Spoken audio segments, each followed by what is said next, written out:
Γιατί πολλά πράγματα δεν συζητάω και πολλά πράγματα κρατάω για την πάρτι μου. Αλλά τώρα που είναι και στην επικαιρότητα να κάνω μια σοβαρή ερώτηση.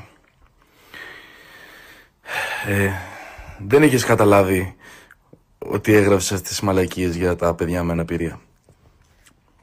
Μήπως να βγεις και να ζητήσεις συγγνώμη που έχεις γράψει 3 τραγούδια εδώ και 2-3 χρόνια για ένα παιδί, έναν άλλο καλλιτέχνη ο οποίος έχει πεθάνει από λευκαιμία και έχεις γράψει ότι δεν σε νοιάζει και αν πέθανε ένα στριφογυρνάει μες στον τάφο σαν fidget spinner? Ή μήπως ούτε αυτό το έχεις καταλάβει ότι το έχεις γράψει? Θα ήταν καλό, πιστεύεις, να ζητήσεις και ένα συγγνώμη από τον υποχθόνιο? Άλλο πράγμα. Που ενώ ο υποχθόνιος και ο Skype ήταν, δεν ξέρω τι έχετε μεταξύ σας και τι μπορεί να έχει κάνει ο υποχθόνιος και δεν με νοιάζει κιόλας καθόλου. Αλλά είναι ο πρώτος άνθρωπος ο οποίος έστησε την Capital Music και σε έβαλε εσένα μέσα. Μαζί με το και εσύ και ο Skype. Μήπως είναι καλό να ζητήσεις και ένα συγγνώμη από τον υποχθόνιο που τον πετάξατε έξω και τώρα δεν έχει να φάει? Ενώ η εταιρεία είναι δικιά του. Και έχουν βγει τόσα λεφτά που τα έχεις φάει εσύ και ο Skype. Γιατί είναι δικιά του. Η αλήθεια αυτή είναι, αυτός την ξεκίνησε. Και μπορεί να δημιουργούσε προβλήματα, αλλά δεν νομίζω ότι πετάς τον ιδιοκτήτη έτσι έξω. Νομίζω είναι λίγο πουστιά. Τον αδερφούλη σου το Maticlip, μήπως θα ήταν καλή ιδέα να ζητήσει και από αυτόν ένα συγγνώμη?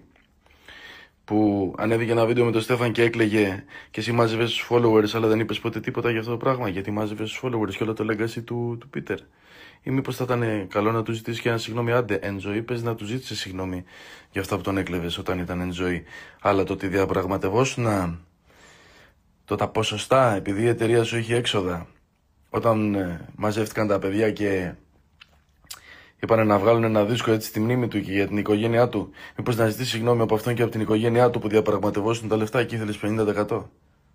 Μήπως και αυτό? Ας μου χρωστάς και εμένα μια συγγνώμη? Που ρουφιάνο με ανεβάζεις και ρουφιάνο με κατεβάζεις τόσα χρόνια και μου κόβεις δουλειές και βάζεις το χέρι σου όπου μπορείς για να μου κόψεις το φαΐ εμένα, της μάνας μου, του αδερφού μου. Τόσα χρόνια. Που λες τα φιλιά μας από την Κυψέλη και δεν είσαι καν από την Κυψέλη.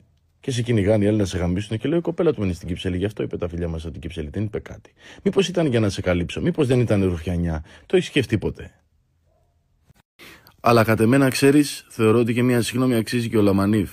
Γιατί άσχετα τι μπορεί να έχεις εσύ, τι μπορεί να μην έχεις εσύ, σίγουρα έβγαινε αυτός και ήταν έτσι, έλεγε παπαριές και το έπαιζε μάγκας και δεν ξέρω και εγώ τι. Αλλά εσύ τι δουλειά έχεις να ανεβάζεις βίντεο του άλλου με το τι γουστάρει να κάνει όταν γαμιέται ή γαμάει και το αν γουστάρει ή δεν γουστάρει να του σβήνει τσιγάρα στο στόμα και τέτοια? Εσύ τι δικαίωμα έχεις να μπορείς να ανεβάζεις βιντεάκια του άλλου, ρε φίλε, στο προσωπικό σου Instagram? Τι σε κόφτει εσένα καταρχάς, ρε φίλε, τι σε νοιάζει εσένα, ρε φίλε, για ποιο λόγο? Μήπως να πεις και ένα συγγνώμη στο Λαμανίφ, λέω. Ο καθένας είναι άξιος της μοίρας του σε αυτόν τον κόσμο. Και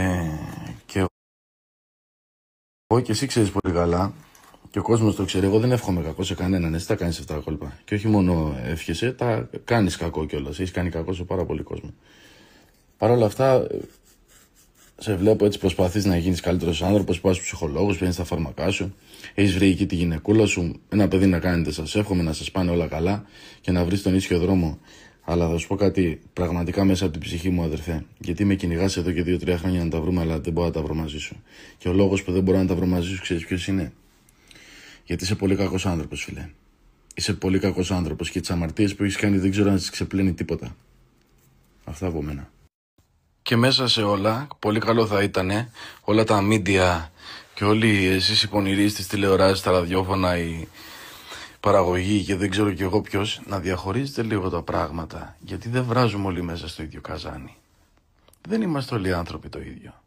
Δεν είμαστε όλοι. Δεν μπορείς να. Είναι ρατσισμός αυτό το πράγμα. Δεν μπορείς να λες για έναν άνθρωπο ότι όλοι αυτοί είναι έτσι. Επειδή ο ένας ή ο άλλος ή ο παράλληλος κάνει έτσι.